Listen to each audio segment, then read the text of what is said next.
আসসালামু আলাইকুম বন্ধুরা। চলে আসলাম আরেকটি নতুন ভিডিও নিয়ে। আজকে কথা বলবো নিউজিল্যান্ডের গাড়ি চালানো এবং গাড়ির আ চালানোর জন্য যে ড্রাইভিং লাইসেন্স লাগবো যখন আপনি অন্য দেশ থেকে এই দেশে আসবেন, তো আপনি কি আনতে হইব প্রথমত, এইসব বিষয় নিয়ে কথা বলবো।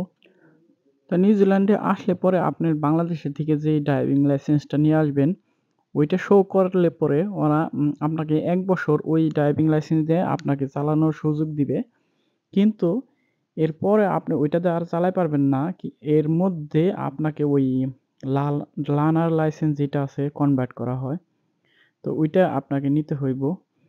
তো ওইটা ওই থিওরি দিলে পরেই ওরা লার্নার লাইসেন্স আছে। ওইটা দিলে কি হয় আপনি ওই যতদিন আপনি ফুল লাইসেন্স না নিতে পারেন ওই সুপারভাইজার বাম পাশে থাকলো, আপনি ডাইন পাশে ড্রাইভিং করলেন।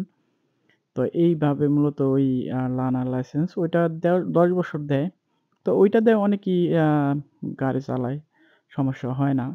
কারণ এরপরে আপনাকে ওই ফাইনাল এক্সাম যেটা ওই যে আ প্র্যাকটিক্যাল ওইটা দিলে পরেই আপনার ফুল লাইসেন্স হয়ে গেল।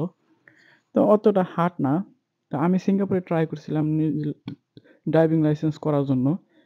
প্রথমত আপনাকে ওই যে পড়াশোনার বিষয় আছে, এম থিওরিটা ওইটা অনেক হার্ড। তাই নিউজিল্যান্ডে এতটা হার্ড না।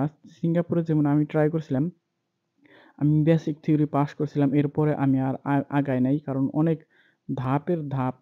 আম বেসিক থিওরিতেও কয়েকটা ধাপ আছে। যেমন আমি ১ম এ ওইখানে যায়া পড়াশোনা করতে হয়। আপনি এই দেশে যেমন নিউজিল্যান্ডে হয় আপনার মোবাইলে ভাউচার কিনে পরে প্রশ্ন পড়া যায় বা ফ্রি অ্যাপ আছে ওইটা থেকেও প্রশ্ন পড়া যায়। সিঙ্গাপুরে আর এইটা নাই। সিঙ্গাপুরে সরাসরি যায়া প্রশ্ন ওই কম্পিউটারে বুক দিয়ে যাইয়া পরে ওইখানে পড়তে হয়। একেকটার দাম ছিল $২। তো এখন কত সিঙ্গাপুরে এটা ঠিক আমি বলতে পারি না। তাই ওই সময়ের কথা বলতেছি। আর এইখানে নিউজিল্যান্ডে অনেক সহজ। আপনি ওই পড়াশোনা করার পরে আপনি ওইখানে যায়া পরীক্ষা দিতে পারবেন সরাসরি।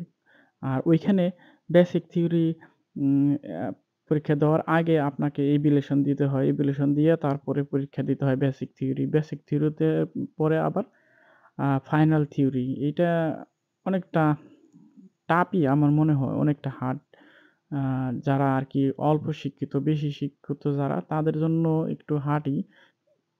কাহিনী হইছে ওইখানে যাইয়া প্রশ্নগুলি পড়তে হয়। আপনি চাইলে পরে বাসায় পড়তে পারবেন না। আর এমন হইছে আপনি ওইখানে মোবাইল নেওয়া এলাও না। আপনাকে ওইখানে যা আছে ওইখানেই পড়তে হইব। তো একটু হার্ডই। এই দেশে অনেক সহজ। তাই অবশ্যই আপনারা যখন এই দেশে আসার নিয়ত করবেন বা আপনার ভিসা হয়ে যাইবো। এটলিস্ট ভিসা হওয়ার আগেও আপনার মাথায় রাখবেন যে এই দেশে আসলে পরে অবশ্যই আপনি ড্রাইভিং লাইসেন্স নিয়ে আসবেন। এখানে সবাই গাড়ি চালায়। এখানে বাসের সংখ্যা খুবই কম। বাস নাই তা না, বাস আছে। তা আপনাকে অবশ্যই ড্রাইভিং শিখতে হইব, চালাইতে হইব গাড়ি। এখানে সবার গাড়ি আছে। একটা পরিবারে যদি ৫ জন লোক থাকে, তা এক পরিবারে ৫ টাই গাড়ি থাকে। আ কারো গাড়ির উপরে কেউ নির্ভরশীল থাকে না। কারণ সবাই জব করে। কেউ এক কোম্পানিতে জব করে না। সবাই আম একেকটা কোম্পানিতে কাজ করে। এই কারণে সবার গাড়ি থাকতেও হয়। ধরেন এক্সাম্পল আপনারা ৩-৪ জন একসাথে আসলেন। তারপরে তাদের জব কিছুদিন একসাথে করার পরে অন্য জায়গায় আপনারা চইলা গেলেন। তো সেক্ষেত্রে কিন্তু আপনার নিজের গাড়ির ড্রাইভিং লাইসেন্স অবশ্যই লাগবে।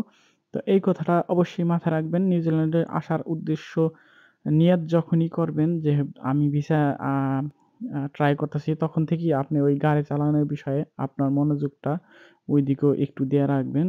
কেননা গাড়ি চালান ছাড়া এদেশে আসাটা অনেক আ ইম্পোর্টেন্ট বলা চলে চলাচলের ক্ষেত্রে। তো ধন্যবাদ সবাইকে। দেখা হবে নতুন আরেকটি ভিডিওতে। আর অবশ্যই ভিডিওতে